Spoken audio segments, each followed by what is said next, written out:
bem com vocês nesse domingo preguiçoso? Paramos na página 200. Agora vamos ler a página 201.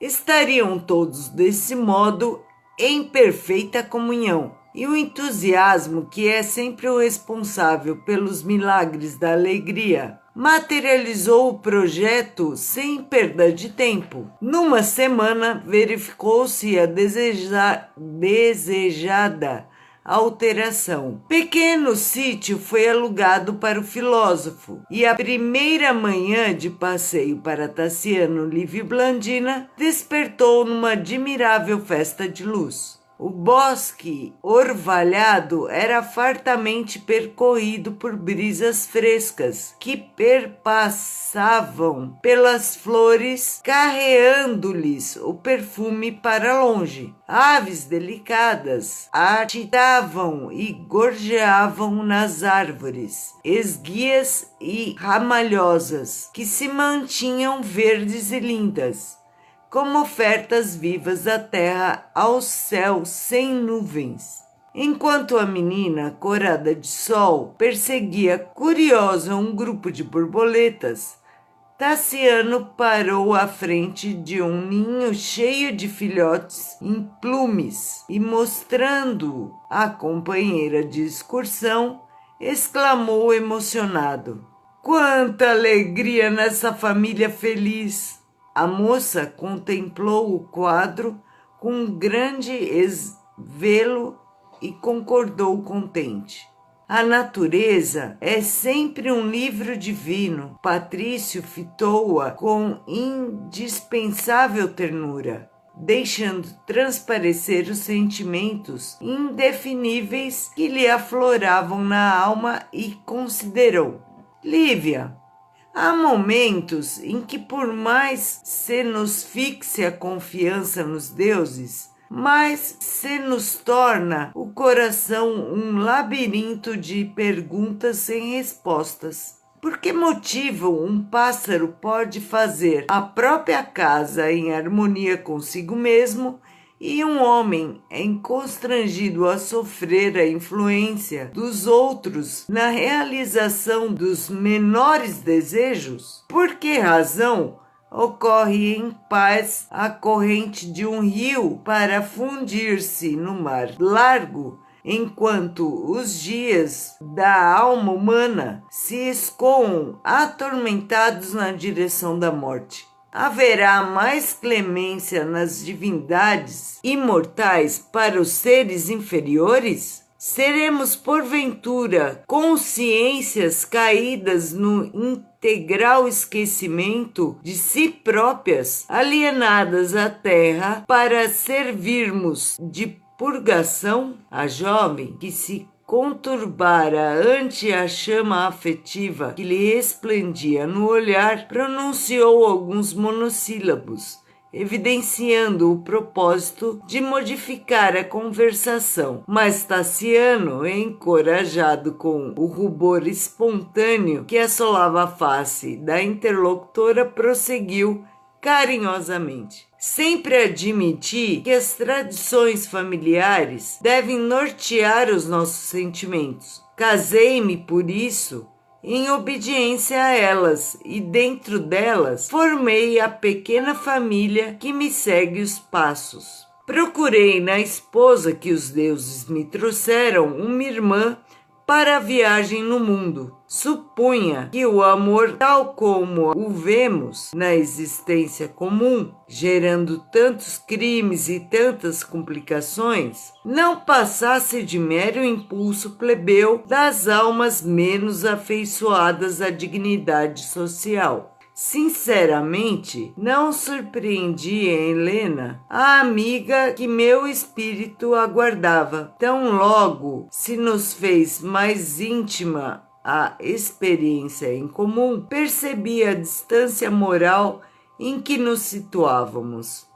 Contudo, nela encontrei amorosa mãe para as minhas filhas e confortei-me. O moço esboçou amargo sorriso e continuou: A vida não foi feita de encomenda para nós, de vez que somos subordinados dela com o dever de aproveitar-lhe as lições.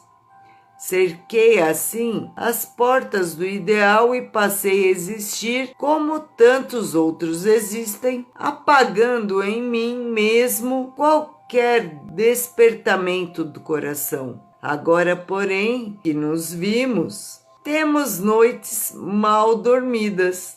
Penso em alguma surpresa da sorte que me faculte a felicidade de aproximar-me de ti, com liberdade bastante para oferecer-te o que tenho. É pouco, eu sei, mas é o coração inteiro que deseja restaurar-se para servir-te feliz. Tenho imaginado uma vida nossa, essencialmente nossa, à distância deste sítio, onde muitas recordações aflitivas me vergastam a alma.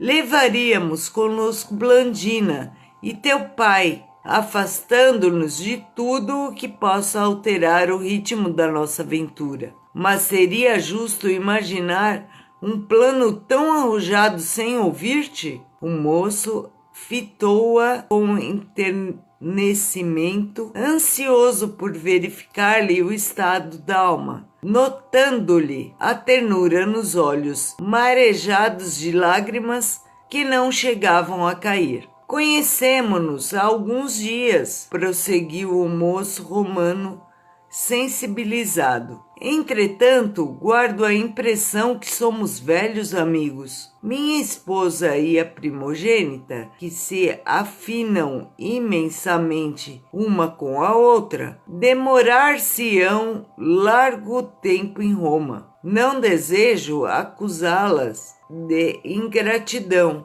mas tenho razões para supor que ambas não registrariam por muito tempo a ausência de Blandina e a minha própria ausência. Somos em casa duas pessoas colocadas à margem. Tenho refletido, pois, na possibilidade de uma renovação. Não julgas possível a nossa felicidade em outra parte? Abandonaríamos as Galhas e procuraríamos uma terra diferente na Ásia ou na África. Relanceando o olhar pelo arvoredo farto, continuou. Esta herdade, não obstante a beleza de que se reveste, é o túmulo das mais belas esperanças da minha mocidade. Um sopro de morte aqui me transformou o destino. Há momentos em que deveria incendiar os bosques, destruir as plantações, derrubar o palácio e dispensar os servos para arrancar um novo mundo da minha própria solidão. Todavia, quem por mais poderoso fará realmente o que deseja? Contemplou a filha adotiva do filósofo com intraduzível esperança a fluir-lhe do olhar. Contemplou a filha adotiva do filósofo com intraduzível esperança a fluir-lhe do olhar, e tomando-lhe de leve a destra, rogou: que me dizes de tantas e tão amargurosas confidências? Lívia, que a ruborização do rosto fizera mais singular e mais linda, respondeu com tristeza e simplicidade: Taciano, meu pai costuma dizer que almas capazes de tecerem a perfeita ventura conjugal habitualmente se encontram tarde demais, quando não são surpreendidas pela morte que as separam em plena alegria. São detidas por insolúveis compromissos que lhes impedem a aproximação. Mas meu casamento não é um obstáculo intransponível, atalhou o moço, algo perturbado. Helena desvencilhar-se-ia de mim, como quem se livrasse de um fardo. A moça, contudo, embora serena, continuou com amargura. O grilhão não pesa, entretanto, somente numa das conchas da balança. Eu também sou casada. O interlocutor sentiu uma onda de frio que lhe gelava o coração, mas permaneceu firme à escuta. Quando meu pai se referiu aos dissabores que nos defrontam em Massília, reportava-se ao meu inquietante problema pessoal. A moça fez pequena pausa, dando a ideia de quem acordava a memória e prosseguiu. Há quase 2 anos houve em Massília uma festa ostentosa em homenagem ao patrício Aulo Sérgio Tuliano, de passagem pela cidade. Instalado por amigos, meu pai permitiu que eu me incumbisse de vários números musicais na noite de maior regozijo público. Nessa ocasião, conheci Marcelo Volusiano, o moço que de imediato se interessou por minha companhia e que em poucos meses se fez meu esposo. Meu pai sempre alegou a necessidade de conhecer-lhe os antecedentes antes de formular a sua aprovação ao matrimônio. Todavia, sentindo-se idoso e enfermo, procurou satisfazer aos meus anseios de moça, porquanto eu não alimentava qualquer dúvida quanto à correção do rapaz, que me despertara para as alegrias do amor. Ele asseverara proceder de nobre família, com recursos suficientes para garantir-se em variados negócios, e aparentava tanta prosperidade financeira que não vacilei em aceitar como verdade para as informações com que se nos fazia conhecer. Marcelo, porém, logo após o matrimônio, mostrou-se irresponsável e cruel. Desapareceram dele os modos aristocráticos do amigo de Aulo Sérgio. Além de tirano bem posto, era jogador impenitente do anfiteatro, mergulhado em atividades escusas. A princípio, meu pai e eu tudo fizemos por subtrair-lhe o vício que eu subjugava para alcançar esse fim. Não hesitei em trabalhar como arpista em festas pagas, acreditando cooperar com ele na solução dos débitos numerosos. Contudo, cedo reconheci que ele me usava os dotes artísticos para atrair relações importantes, junto das quais obtinha vultuosas aventuras financeiras, cuja extensão nunca pude conhecer. A moça suspirou magoada pelas dolorosas reminiscências e prosseguiu. Se o problema estivesse limitado aos desgostos da ordem material, provavelmente ainda nos achássemos em Massília, tentando o reajuste. Marcelo, entretanto, apesar de minha dedicação afetiva, em 6 meses de convivência, parecia entediado de meu carinho e, apaixonando-se por Sublícia Massina, inteligente poetisa e bailarina de renome, passou a viver em companhia dela sem abandonar a nossa casa. Tantos espetáculos deprimentes presenciamos que meu pai deliberou a nossa transferência para cá, buscando a nossa renovação. E qual é a tua atitude à frente do patife que assim procedeu? Atalhou Tassiano sob forte impulsividade. Como toda mulher, esclareceu Lívia, cuja profundez filosófica aliada à frescura juvenil tornava admirável naquela hora. Sofri muito a princípio, mas com o auxílio do céu, meu ciúme acabou em piedade. Julgo Marcelo demasiadamente feliz para condená-lo. Não creio possa ele desfrutar a tranquilidade de uma vida digna. Tassiano fitou-a com admiração e pesar e considerou afetuoso. Por que razão pensas desse modo? Não é comum semelhante atitude numa jovem que ainda não alcançou os 20 anos. Acaso não serás tão mulher quanto as outras? Lívia, porém, sorriu triste e observou.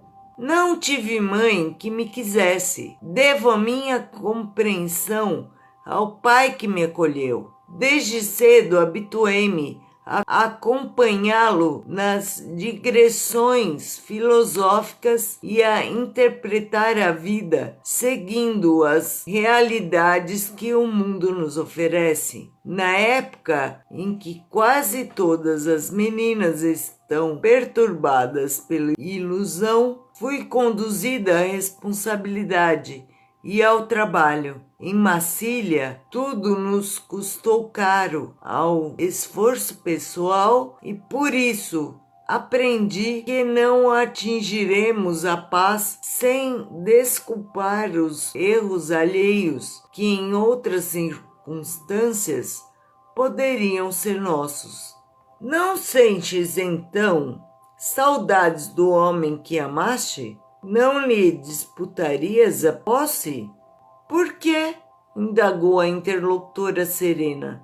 As saudades que eu posso experimentar não devem impedir o céu de mostrar-me o melhor caminho. Bom seria se eu pudesse partilhar a felicidade com meu esposo. Entretanto, se esse convívio me constrangesse a cometer um crime em desacordo com a retidão da minha consciência, não será mais justo o benefício da ausência? Quanto a disputar intenções e carinhos de outrem, não creio seja o amor objeto de leilão. O afeto, a confiança e a ternura, ao meu ver, devem ser tão espontâneos quanto as águas cristalinas de um manancial. Não acreditas, porém, na sobrevivência da felicidade noutros moldes?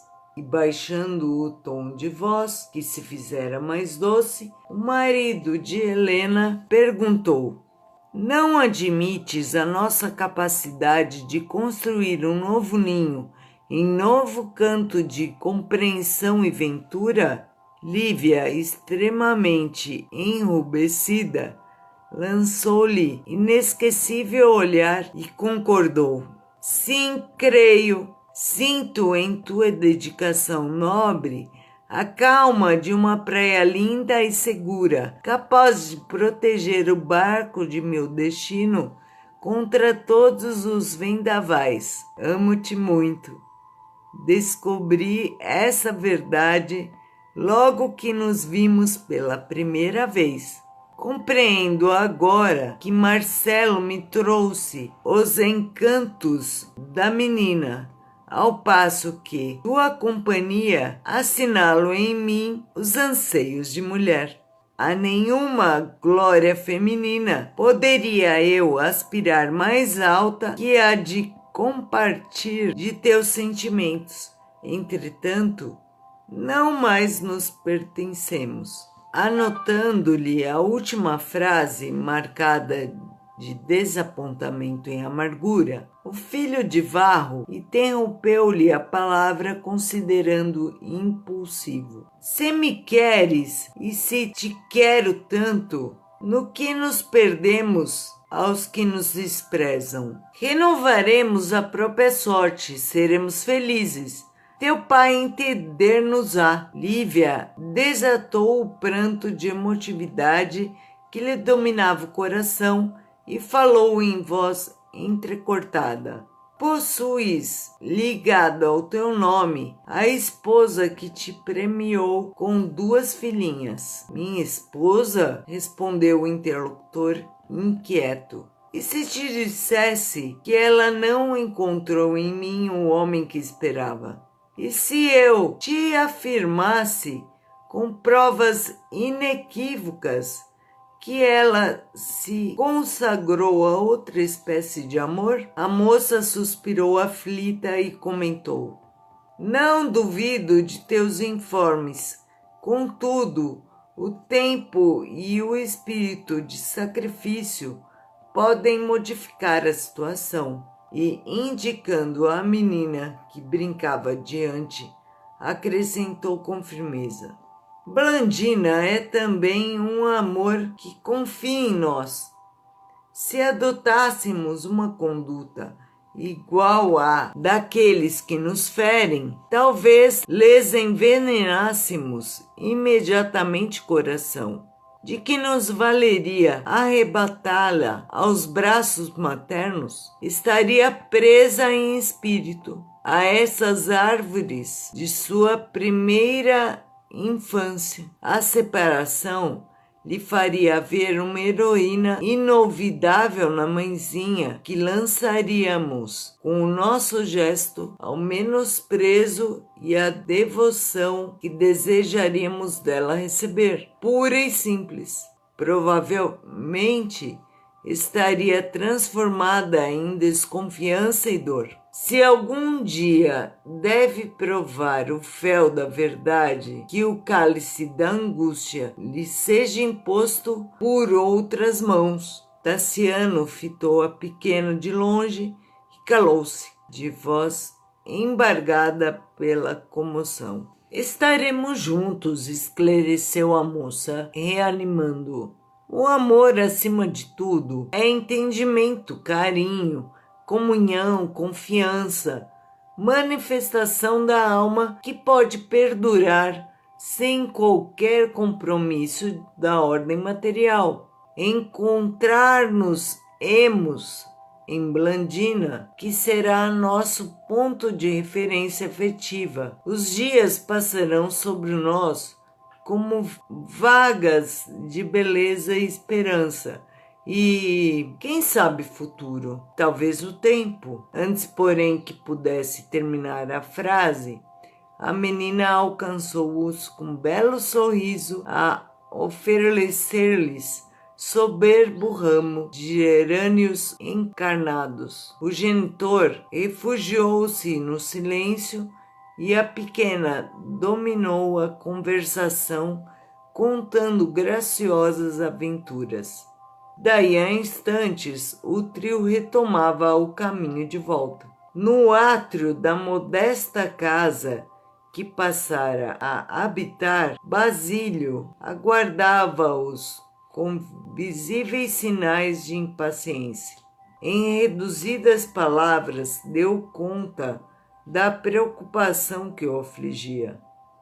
Marcelo aparecera inesperadamente. Lívia empalideceu e tentou com delicadeza evitar um encontro entre os 2 homens. Todavia, lemos a página 208.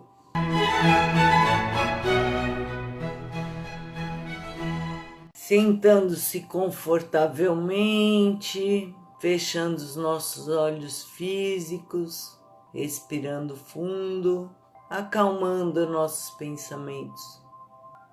Jesus querido, mentores, obrigada pelo domingo, pela leitura, que possam ter saído daqui vibrações e essas vibrações possam ser levadas para todos que sofrem, principalmente os que estão doentes com a Covid, todos que estão em hospitais e seus familiares.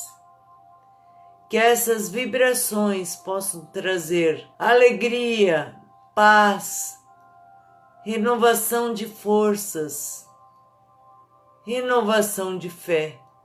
Obrigada por tudo, Senhor, que assim seja.